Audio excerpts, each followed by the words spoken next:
ਸਾਰੇ ਭੈਣ ਭਰਾਵਾਂ ਨੂੰ ਜੈ ਮਸੀਹ ਦੀ। ਅੱਜ ਦੇ ਦਿਨ ਦਾ ਮਨਨ ਕਰਨ ਤੋਂ ਪਹਿਲਾਂ ਅਸੀਂ ਪ੍ਰਾਰਥਨਾ ਵਿੱਚ ਜਾਵਾਂਗੇ। ਪਿਆਰੇ ਪ੍ਰਭੂ ਜੀ, ਅਸੀਂ ਆਪ ਦਾ ਧੰਨਵਾਦ, ਆਪ ਦੀ ਮਹਿਮਾ, ਆਪ ਦੀ ਵਡਿਆਈ ਕਰਦੇ ਹਾਂ। ਆਪ ਰਾਜਿਆਂ ਦੇ ਰਾਜਾ, ਪ੍ਰਭੂਆਂ ਦੇ ਪ੍ਰਭੂ, ਸਰਵ ਸ਼ਕਤੀਮਾਨ, ਸਰਬ ਵਿਆਪੀ, ਸਰਵਗਿਆ ਪਰਮੇਸ਼ਰ, ਤੁਸੀਂ ਸਾਡੇ ਨਾਲ ਹਮੇਸ਼ਾ ਆਪਣਾ ਭਰਾਪਣ ਦਾ ਪਿਆਰ ਕਰਕੇ ਸਾਨੂੰ ਆਪਣੇ ਰਾਜ ਵਿੱਚ ਲੈ ਕੇ ਚੱਲਦੇ ਹੋ ਕਿ ਅਸੀਂ ਪਰਮੇਸ਼ਰ ਪਿਤਾ ਤੇਰੀਆਂ ਸਵਰਗੀਆਂ ਬਰਕਤਾਂ ਨੂੰ, ਜਿਹੜੀਆਂ ਸਾਡੇ ਆਤਮਿਕ ਜੀਵਨ ਨੂੰ ਪਰਮੇਸ਼ਰ ਪਿਤਾ ਉੱਨਤ ਕਰਦੀਆਂ ਨੇ, ਉਹ ਸਾਡੇ ਜੀਵਨ ਵਿੱਚ ਦਿੰਦੇ ਹੋ। ਉਸ ਦੇ ਲਈ ਅਸੀਂ ਤੇਰੀ ਵਡਿਆਈ ਕਰਦੇ ਹਾਂ। ਸਾਨੂੰ ਆਪ ਦੇ ਵਚਨ ਦੀ ਸਿੱਖਿਆ ਲੈ ਕੇ ਆਪ ਦੇ ਵਿੱਚ ਅੱਗੇ ਵਧਣ ਦੇ ਲਈ ਮਦਦ ਕਰ, ਔਰ ਆਪ ਦਾ ਜੀਵਨ ਤੇਰੇ ਵਚਨ ਦੇ ਰਾਹੀਂ ਸਾਡੇ ਜੀਵਨ ਦੇ ਵਿੱਚ ਪ੍ਰਗਟ ਹੋਵੇ, ਜਿਸ ਦੇ ਨਾਲ ਤੇਰੇ ਹੀ ਨਾਮ ਨੂੰ ਆਦਰ ਮਾਨ ਅਤੇ ਸਨਮਾਨ ਮਿਲੇ। ਇਹ ਸਭੋ ਕੁਝ ਤੇਰੇ ਹੱਥਾਂ ਵਿੱਚ ਸੌਂਪਦੇ ਹੋਏ ਬੇਨਤੀ ਮੁਕਤੀ ਦਾਤੇ ਪ੍ਰਭੂ ਯਿਸੂ ਮਸੀਹ ਦੇ ਪਵਿੱਤਰ ਤੇ ਸਮਰਥੀ ਨਾਮ ਵਿੱਚ ਹੋ ਕੇ ਮੰਗਦੇ ਹਾਂ, ਆਮੇਨ। ਪਿਆਰੇ ਅਜ਼ੀਜ਼, ਅੱਜ ਦੇ ਵਚਨ ਦਾ ਜੋ ਮੈਂ ਭਾਗ ਲਿਆ ਹੈ, ਯਸ਼ਾਇਆ 58 ਦਾ 11 ਵਿੱਚੋਂ ਲਿਆ ਹੈ। ਇੱਥੇ ਲਿਖਿਆ ਹੈ, ਅਤੇ ਯਹੋਵਾ ਤੇਰੀ ਅਗਵਾਈ ਸਦਾ ਕਰਦਾ ਰਹੇਗਾ, ਝੁਲਸੀਆਂ ਥਾਵਾਂ ਤੇਰੀ ਜਾਨ ਨੂੰ ਤ੍ਰਿਪਤ ਕਰੇਗਾ, ਝੁਲਸੀਆਂ ਥਾਵਾਂ ਤੇਰੀ ਜਾਨ ਨੂੰ ਤ੍ਰਿਪਤ ਕਰੇਗਾ ਅਤੇ ਤੇਰੀਆਂ ਹੱਡੀਆਂ ਨੂੰ ਮਜ਼ਬੂਤ ਕਰੇਗਾ। ਤੂੰ ਸਿੰਜੇ ਹੋਏ ਵਾਗ ਜਿਹਾ ਹੋਵੇਗਾ ਅਤੇ ਉਸ ਸੁੰਭ ਜਿਹਾ ਜਿਸ ਦਾ ਪਾਣੀ ਮੁੱਕਦਾ ਨਹੀਂ।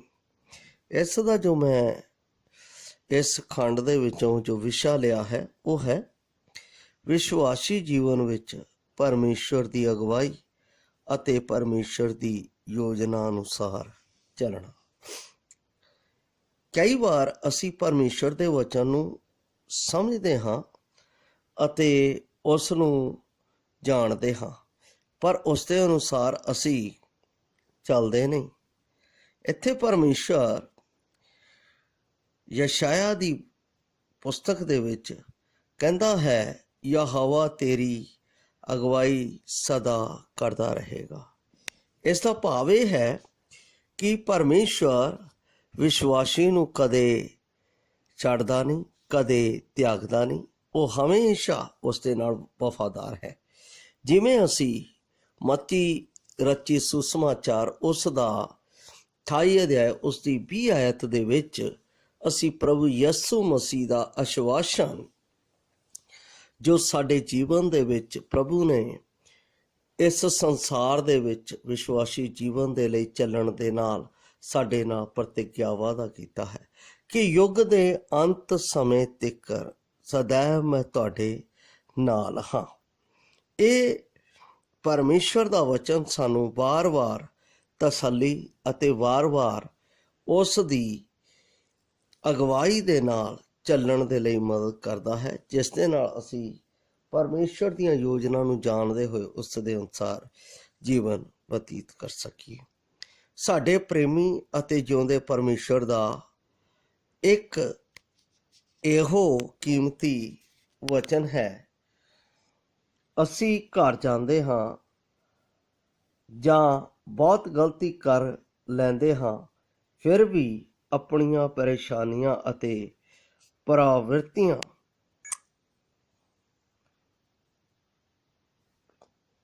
ਦੇ ਲਈ ਅਗਵਾਈ ਪਾਉਣ ਦੇ ਲਈ ਜਦੋਂ ਉਸ ਦੇ ਚਿਹਰੇ ਨੂੰ ਵੇਖਦੇ ਹਾਂ, ਤਦ ਹੀ ਉਹ ਸਾਡੀ ਮਦਦ ਅਤੇ ਅਗਵਾਈ ਕਰਦਾ ਹੈ। ਪਿਆਰੇ ਅਜ਼ੀਜ਼, ਅਸੀਂ ਆਪਣੀਆਂ ਪਰੇਸ਼ਾਨੀਆਂ ਦੇ ਵਿੱਚ, ਆਪਣੀਆਂ ਪ੍ਰਵਿਰਤੀਆਂ ਦੇ ਵਿੱਚ ਅਸੀਂ ਪਰਮੇਸ਼ਰ ਦੀ ਅਗਵਾਈ ਨਾ ਪਾਉਣ ਦੀ ਬਜਾਏ ਅਸੀਂ ਆਪਣੇ ਸਕੇ ਸੰਬੰਧੀਆਂ ਦੇ ਕੋਲ, ਅੱਛੇ ਕਾਉਂਸਲਰ ਦੇ ਕੋਲ ਚਲੇ ਜਾਂਦੇ ਹਾਂ, ਜਿਹੜਾ ਸਾਨੂੰ ਇਹ ਜਪਦਾ ਹੈ ਕਿ ਉਹ ਸਾਡੇ ਲਈ ਸਹੀ ਸਲਾਹ ਦੇਵੇਗਾ। ਬਾਈਬਲ ਬਾਣੀ ਦੇ ਵਿੱਚ ਇੱਕ ਗੱਲ ਲਿਖੀ ਹੈ, ਚਿੱਠੀਆਂ ਰਾਜਿਆਂ ਵੱਲੋਂ ਪਾਈਆਂ ਜਾਂਦੀਆਂ ਨੇ, ਪਰ ਉਹਨਾਂ ਦਾ ਨਿਕਲਣਾ ਯਹੋਵਾ ਵੱਲੋਂ ਹੁੰਦਾ ਹੈ। ਜੋ ਪਰਮੇਸ਼ਰ ਸਾਡੇ ਜੀਵਨ ਦੇ ਵਿੱਚ ਕਰਦਾ ਹੈ, ਉਹ ਸਾਡੇ ਲਈ ਭਲਾ ਕਰਦਾ ਹੈ, ਬੁਰਾ ਨਹੀਂ ਕਰਦਾ। ਇਸ ਲਈ ਜਦੋਂ ਅਸੀਂ ਰੋਮੀਆਂ ਦੀ ਪੁਸਤਕ ਦੇ ਵਿੱਚ ਉਸ ਦੇ 8 ਅਧਿਆਏ ਨੂੰ ਅਸੀਂ ਪੜ੍ਹਦੇ ਹਾਂ ਤਾਂ ਉਸ ਵਿੱਚ ਇਹ ਗੱਲ ਪਰਮੇਸ਼ਰ ਆਪਣੇ ਵਿਸ਼ਵਾਸੀਆਂ ਦੇ ਲਈ, ਜਿਨ੍ਹਾਂ ਨੂੰ ਉਸਨੇ ਚੁਣਿਆ ਹੈ, ਉਹਨਾਂ ਦੇ ਲਈ ਸਾਫ਼ ਰੀਤੀ ਨਾਲ ਪ੍ਰਗਟ ਕਰ ਦਿੰਦਾ ਹੈ। ਕੀ ਕਹਿੰਦਾ ਹੈ ਰੋਮੀਆਂ 8:28 ਵਿੱਚ? ਅਤੇ ਅਸੀਂ ਜਾਣਦੇ ਹਾਂ ਕਿ ਜੋ ਲੋਕ ਪਰਮੇਸ਼ਰ ਨਾਲ ਪਿਆਰ ਰੱਖਦੇ ਹਨ, ਉਹਨਾਂ ਦੇ ਲਈ ਸਭ ਗੱਲਾਂ ਮਿਲ ਕੇ ਭਲਾਈ ਹੀ ਨੂੰ ਉਤਪੰਨ ਕਰਦੀਆਂ ਹਨ, ਅਰਥਾਤ ਉਹਨਾਂ ਦੇ ਲਈ ਜੋ ਉਸ ਦੀ ਇੱਛਾ ਦੇ ਅਨੁਸਾਰ ਬੁਲਾਏ ਹੋਏ ਹਨ। ਇਹ ਅਗਵਾਈ ਪਰਮੇਸ਼ਰ ਦੇ ਨਾਲ ਸਾਡੇ ਜੀਵਨ ਦੇ ਵਿੱਚ ਹੁੰਦੀ ਹੈ ਜਦੋਂ ਅਸੀਂ ਉਸ ਨੂੰ ਆਪਣੇ ਜੀਵਨ ਦਾ ਇੱਕ ਮੁੱਖ ਅੰਗ ਮੰਨ ਲੈਂਦੇ ਹਾਂ, ਜਿਸ ਨੂੰ ਅਸੀਂ ਕਦੇ ਅੱਡ ਨਹੀਂ ਕਰ ਸਕਦੇ। ਪਰ ਸਾਡੀਆਂ ਯੋਜਨਾਵਾਂ ਕਿੰਨੀਆਂ ਵੀ ਹੋਣ ਅਤੇ ਸੰਪੂਰਨ ਕਿਉਂ ਨਾ ਹੋਣ, ਇਹ ਇੱਕ ਦਿਨ ਜ਼ਰੂਰ ਅਸਫਲ ਹੋ ਜਾਣਗੀਆਂ। ਅਸੀਂ ਪਰਮੇਸ਼ਰ ਦੇ ਵਚਨ ਨੂੰ ਅਣਦੇਖਿਆ ਕਰਕੇ ਆਪਣੇ ਬੱਚਿਆਂ ਦੇ ਲਈ ਆਪਣੀਆਂ ਯੋਜਨਾ ਬਣਾਉਂਦੇ ਹਨ। ਇਹ ਸੱਚ ਨਾਲ ਕਿ ਇਹ ਹੀ ਉਹਨਾਂ ਦੇ ਲਈ ਸਹੀ ਹੈ। ਦੁਖੀ ਵਿਆਹ ਸੰਬੰਧਾਂ ਦੇ ਵਿਖੇ ਵਿੱਚ ਵੀ ਇਸੇ ਤਰ੍ਹਾਂ ਹੀ ਹੈ। ਵਿਸ਼ਵਾਸੀ ਸਾਡੇ ਪਿਤਾ ਪਰਮੇਸ਼ਰ ਦੇ ਵਚਨ ਨੂੰ ਅਪਣਾਉਂਦੇ ਤਾਂ ਹਨ, ਪਰ ਉਹਨਾਂ ਨੂੰ ਵਧੀਆ ਆਦਰ ਨਹੀਂ ਦਿੰਦੇ। ਉਹ ਸਕੇ ਸੰਬੰਧੀਆਂ ਜਾਂ ਅਜਨਬੀ ਲੋਕਾਂ ਦੀ ਸਲਾਹ ਲੈਂਦੇ ਹਨ, ਪਰ ਪਰਮੇਸ਼ਰ ਦੇ ਵਚਨਾਂ ਨੂੰ ਨਹੀਂ ਮੰਨਦੇ ਹਨ। ਉਹ ਸੰਸਾਰ ਦੀਆਂ ਯੋਜਨਾਵਾਂ ਦੇ ਸਨਮੁਖ ਚੱਲਦੇ ਜਾਂਦੇ ਹਨ। ਉਹ ਪਰਮੇਸ਼ਰ ਦੇ ਚਿਹਰੇ ਵੱਲ ਨਹੀਂ ਵੇਖਦੇ, ਉਸ ਦੀ ਬਾਣੀ ਨੂੰ ਨਹੀਂ ਸੁਣਦੇ ਜਾਂ ਪਰਮੇਸ਼ਰ ਦੀਆਂ ਯੋਜਨਾਵਾਂ ਨੂੰ ਲੱਭਣ ਦੀ ਕੋਸ਼ਿਸ਼ ਨਹੀਂ ਕਰਦੇ ਹਨ। ਮੈਂ ਇੱਥੇ 2 ਕਰੈਕਟਰ ਆਪ ਦੇ ਸਾਹਮਣੇ ਰੱਖਾਂਗਾ, ਜਿਹੜੇ ਸਾਨੂੰ ਵਾਰ-ਵਾਰ ਪਰਮੇਸ਼ਰ ਦੀਆਂ ਯੋਜਨਾਵਾਂ ਦੇ ਅਨੁਸਾਰ ਚੱਲਣ ਦੇ ਲਈ ਅਤੇ ਉਸ ਨੂੰ ਸਮਝਣ ਦੇ ਲਈ ਮਦਦ ਕਰਦੇ ਨੇ। ਸਭ ਤੋਂ ਪਹਿਲਾ ਜੋ ਚਰਿੱਤਰ ਹੈ ਉਹ ਹੈ ਅਬਰਾਹਮ। ਅਬਰਾਹਮ ਨੇ ਜਦੋਂ ਉਸ ਦਾ ਪੁੱਤਰ ਆਇਜ਼ਕ ਜਵਾਨ ਹੋ ਗਿਆ, ਉਸ ਨੂੰ ਉਸਦੇ ਵਿਆਹ ਦੀ ਫਿਕਰ ਸੀ, ਚਿੰਤਾ ਸੀ, ਪਰ ਉਸਨੇ ਪਰਮੇਸ਼ਵਰ ਵੱਲ ਦੇਖ ਕੇ ਹੀ ਉਸਦੇ ਜੀਵਨ ਦੇ ਲਈ, ਇੱਕ ਅੱਛੇ ਜੀਵਨ ਸਾਥੀ ਦੇ ਲਈ ਫੈਸਲਾ ਲਿਆ। ਉਸਨੇ ਆਪਣੇ ਦਾਸ, ਆਪਣੇ ਨੌਕਰ ਨੂੰ ਇੱਕ ਗੱਲ ਆਖੀ ਕਿ ਤੂੰ ਮੇਰੇ ਲਈ, ਮੇਰੇ ਪੁੱਤਰ ਦੇ ਲਈ, ਮੇਰੇ ਸੰਬੰਧੀਆਂ ਦੇ ਵਿੱਚੋਂ ਜਾ ਕੇ ਇੱਕ ਤੀਵੀਂ ਨੂੰ ਮੇਰੇ ਪੁੱਤਰ ਲਈ ਲੈ ਕੇ ਆਵੀਂ। ਪਰ ਇੱਥੇ ਜੋ ਅਬਰਾਹਮ ਸੀ, ਉਹ ਸਾਰੀਆਂ ਗੱਲਾਂ ਨੂੰ ਸਮਝਦਾ ਸੀ ਅਤੇ ਸੰਸਾਰ ਦੀਆਂ ਗੱਲਾਂ ਦੇ ਨਾਲ ਆਪਣਾ ਜੀਵਨ ਬਤੀਤ ਨਹੀਂ ਸੀ ਕਰਦਾ। ਉਸਨੇ ਇੱਕ ਗੱਲ ਆਪਣੇ ਨੌਕਰ ਨੂੰ ਆਖੀ। ਉਸਨੇ ਕੀ ਕਿਹਾ ਕਿ ਤੂੰ ਮੇਰੇ ਪੁੱਤਰ ਦੇ ਲਈ ਨਾ ਹਿੱਤੀ, ਨਾ ਗਰਜ਼ੀ, ਐਮੋਰੀ, ਕਨਾਨੀ, ਪਰਜਜੀ, ਹਿੱਬੀ ਅਤੇ ਜਬੂਸੀ ਨਾਮ ਦੀਆਂ ਜਾਤੀਆਂ ਵਿੱਚੋਂ ਕਿਸੇ ਵੀ ਖੇਤਰ ਦੇ ਵਿੱਚੋਂ ਮੇਰੇ ਪੁੱਤਰ ਦੇ ਲਈ ਤੀਵੀਂ ਨਾ ਲੈ ਕੇ ਆਈ। ਤੂੰ ਮੇਰੇ ਲੋਕਾਂ ਦੇ ਕੋਲ ਜਾ ਅਤੇ ਉਹਨਾਂ ਕੋਲੋਂ ਹੀ ਲੈ ਕੇ ਆਈ ਜਿਹੜਾ ਪਰਮੇਸ਼ਰ ਦਾ ਭੈ ਮੰਨਦੀ ਹੋਵੇ। ਇੱਥੇ ਉਸ ਨੂੰ ਅਗਵਾਈ ਪਰਮੇਸ਼ਰ ਵੱਲ ਦੇਖ ਕੇ ਮਿਲੀ। ਜਦੋਂ ਉਸ ਦਾ ਨੌਕਰ ਉੱਥੇ ਗਿਆ ਤਾਂ ਉਸ ਨੇ ਪਰਮੇਸ਼ਰ ਦੀ ਯੋਜਨਾ ਅਨੁਸਾਰ ਚੱਲਣਾ ਸ਼ੁਰੂ ਕੀਤਾ। ਜਦੋਂ ਉਸਨੇ ਉੱਥੇ ਜਾ ਕੇ ਆਪਣੇ ਲੋਕਾਂ ਦੇ ਵਿੱਚ, ਜੋ ਅਬਰਾਹਮ ਦੇ ਆਪਣੇ ਸੰਬੰਧੀ ਸੀ, ਉਹਨਾਂ ਦੇ ਵਿੱਚ ਜਾ ਕੇ ਵੇਖਿਆ ਤੇ ਉੱਥੋਂ ਜੋ ਲੜਕੀਆਂ ਪਾਣੀ ਭਰ ਰਹੀਆਂ ਸੀ, ਉੱਥੇ ਉਸਨੇ ਪਰਮੇਸ਼ਰ ਦੇ ਨਾਲ ਗੱਲਬਾਤ ਕੀਤੀ ਅਤੇ ਉਸਨੇ ਕਿਹਾ, ਜੇ ਮੈਂ ਆਪਣੇ ਪੀਣ ਦੇ ਲਈ ਪਾਣੀ ਮੰਗਾ ਤੇ ਮਗਰੋਂ ਉੱਤਰ ਦੇਵੇ, ਮੈਂ ਤੈਨੂੰ ਵੀ ਪਿਲਾਵਾਂਗੀ ਅਤੇ ਤੇਰੇ ਊਂਠਾਂ ਨੂੰ ਵੀ ਪਿਲਾਵਾਂਗੀ, ਉਹ ਮੇਰੇ ਸੁਆਮੀ ਦਾਸ ਦੇ ਬੇਟੇ ਦੇ ਲਈ ਚੁਣੀ ਹੋਈ ਤੀਵੀਂ ਹੋਵੇਗੀ। ਉਸ ਯੋਜਨਾ ਦੇ ਤਹਿਤ ਉਹ ਉੱਥੇ ਕੰਮ ਕਰਨ ਲੱਗ ਗਿਆ ਤੇ ਪਰਮੇਸ਼ਰ ਨੇ ਉਸ ਯੋਜਨਾ ਨੂੰ ਉਸ ਦੇ ਮਾਲਕ ਦੀ ਅਗਵਾਈ ਦੇ ਅਨੁਸਾਰ ਪਰਮੇਸ਼ਰ ਨੇ ਆਪਣੀ ਯੋਜਨਾ ਨੂੰ ਉਸ ਦੇ ਦਾਸ ਦੇ ਵਿੱਚ ਪੂਰਾ ਕੀਤਾ। ਕਿੰਨੀ ਵੱਡੀ ਗੱਲ ਹੈ। ਅੱਜ ਲੋਕ ਕਲੀਸਿਆ ਦੇ ਦਾਸਾਂ ਕੋਲ ਜਾਂ ਕਲੀਸਿਆ ਦੇ ਬਜ਼ੁਰਗਾਂ ਕੋਲ ਜਾ ਕੇ ਅਗਵਾਈ ਨਹੀਂ ਲੈਂਦੇ। ਉਹ ਸੰਸਾਰ ਦੇ ਸਕੇ ਸੰਬੰਧੀਆਂ ਅਤੇ ਆਪਣੇ ਮਿੱਤਰਾਂ ਅਤੇ ਅਜਨਬੀਆਂ ਕੋਲ ਜਾ ਕੇ ਸਲਾਹ ਲੈਂਦੇ ਹੈ ਅਤੇ ਉਹਨਾਂ ਦਾ ਜੀਵਨ ਉਸ ਸੋਤੇ ਵਾਂਗ ਨਹੀਂ, ਜਿਸ ਦੀ ਗੱਲ ਪਰਮੇਸ਼ਰ ਨੇ ਪੁੱਤਰ ਨੇ ਯਹੋਨਾ ਦੀ ਅੰਜੀਲ ਉਸ ਦੇ 4 ਅਧਿਆਏ ਉਸ ਦੀ 14 ਆਇਤ ਦੇ ਵਿੱਚ ਆਖੀ ਹੈ। ਉੱਥੇ ਉਹ ਆਖਦਾ ਹੈ, ਪਰ ਜੋ ਕੋਈ ਉਸ ਜਲ ਵਿੱਚੋਂ ਪੀਵੇਗਾ ਜੋ ਮੈਂ ਉਸ ਨੂੰ ਦੇਵਾਂਗਾ, ਫਿਰ ਉਹ ਅਨੰਤ ਕਾਲ ਤੱਕ ਪਿਆਸਾ ਨਾ ਹੋਵੇਗਾ, ਵਰਨ ਉਸ ਜੋ ਜਲ ਮੈਂ ਉਸ ਨੂੰ ਦੇਵਾਂਗਾ ਉਸ ਵਿੱਚ ਉਹ ਇੱਕ ਸੋਮਾ ਬਣ ਜਾਵੇਗਾ ਜੋ ਅਨੰਤ ਕਾਲ ਦੇ ਲਈ ਉਮੜਦਾ ਰਹੇਗਾ।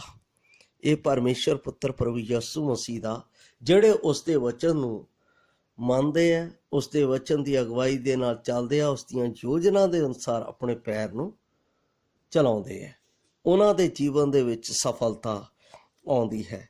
ਇਸ ਲਈ ਮੈਂ ਚਾਹੁੰਦਾ ਹਾਂ ਕਿ ਬਹੁਤੇ ਲੋਕ ਸੰਸਾਰ ਦੀਆਂ ਯੋਜਨਾਵਾਂ ਦੇ ਸਨਮੁਖ ਚੱਲਦੇ ਜਾਂਦੇ ਹਨ। ਉਹ ਪਰਮੇਸ਼ਰ ਦੇ ਚਿਹਰੇ ਵੱਲ ਨਹੀਂ ਵੇਖਦੇ, ਉਸ ਦੀ ਬਾਣੀ ਨੂੰ ਨਹੀਂ ਸੁਣਦੇ, ਪਰਮੇਸ਼ਰ ਦੀਆਂ ਯੋਜਨਾਵਾਂ ਨੂੰ ਲੱਭਣ ਦੀ ਕੋਸ਼ਿਸ਼ ਨਹੀਂ ਕਰਦੇ। ਇਸ ਲਈ ਉਹਨਾਂ ਦੇ ਬੱਚੇ ਦੁਖੀ ਰਹਿੰਦੇ ਹਨ ਅਤੇ ਹੋਣੀ ਨੂੰ ਵੀ ਅਣਹੋਣੀ ਵਿੱਚ ਨਹੀਂ ਬਦਲ ਪਾਉਂਦੇ ਹਨ। ਆਪਣੀ ਮਰਜ਼ੀ ਨਾਲ ਕੁਝ ਕਰਾਂਗੇ ਤਾਂ ਅਸਫਲ ਹੋ ਜਾਵਾਂਗੇ, ਪਰ ਇੱਥੇ ਪਰਮੇਸ਼ਰ ਦਾ ਵਚਨ ਹੈ ਅਤੇ ਯਹੋਵਾ ਤੇਰੀ ਅਗਵਾਈ ਸਦਾ ਕਰਦਾ ਰਹੇਗਾ। ਹਰ ਕਦਮ ਉੱਤੇ ਅਤੇ ਛੋਟੀਆਂ ਤੋਂ ਛੋਟੀਆਂ ਗੱਲਾਂ ਵਿੱਚ ਪਰਮੇਸ਼ਰ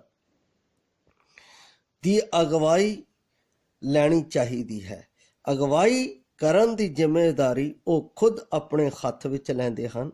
ਸ਼ਹਿਰ ਵਿੱਚ ਜਾਣ ਤੋਂ ਪਹਿਲਾਂ ਪ੍ਰਭੂ ਤੋਂ ਮੰਗੋ ਅਤੇ ਉਹ ਤੁਹਾਡੀ ਅਗਵਾਈ ਕਰੇਗਾ। ਵਿਸ਼ਵਾਸ ਨਾਲ ਕਹੋ, ਪ੍ਰਭੂ ਦੁਕਾਨਦਾਰ ਬੜੇ ਹੀ ਧੋਖੇਬਾਜ਼ ਹੁੰਦੇ ਹਨ, ਉਹਨਾਂ ਦੇ ਦੁਆਰਾ ਮੈਂ ਧੋਖਾ ਨਾ ਖਾਵਾਂ, ਇਸ ਲਈ ਮੈਨੂੰ ਬਚਾ। ਚੰਗੀ ਦੁਕਾਨ ਵਿੱਚ ਮੈਨੂੰ ਜਾ ਅਤੇ ਚੰਗੀਆਂ ਚੀਜ਼ਾਂ ਖਰੀਦਣ ਵਿੱਚ ਮੇਰੀ ਮਦਦ ਕਰ। ਫਿਰ ਸਬਰ ਨਾਲ ਇੰਤਜ਼ਾਰ ਕਰੋ ਜਦ ਤੱਕ ਸੱਚੀ ਸ਼ਾਂਤੀ ਨਾਲ ਮਿਲੇ, ਤਦ ਤੱਕ ਨਾ ਜਾਵੋ। ਪ੍ਰਭੂ ਤੁਹਾਡੇ ਛੋਟੇ ਤੋਂ ਛੋਟੇ ਵਿਸ਼ਿਆਂ ਵਿੱਚ ਵੀ ਧਿਆਨ ਰੱਖੇਗਾ। ਜੇਕਰ ਤੁਸੀਂ ਉਸ ਦੀ ਅਗਵਾਈ ਨਹੀਂ ਚਾਹੁੰਦੇ ਹੋ ਤਾਂ ਉਹ ਤੁਹਾਡੇ ਉੱਤੇ ਦਬਾਅ ਨਹੀਂ ਪਾਵੇਗਾ। ਸਿਰਫ ਜਦੋਂ ਉਸ ਦੀ ਅਗਵਾਈ ਚਾਹੋਗੇ ਤਦ ਹੀ ਉਹ ਦੇਵੇਗਾ।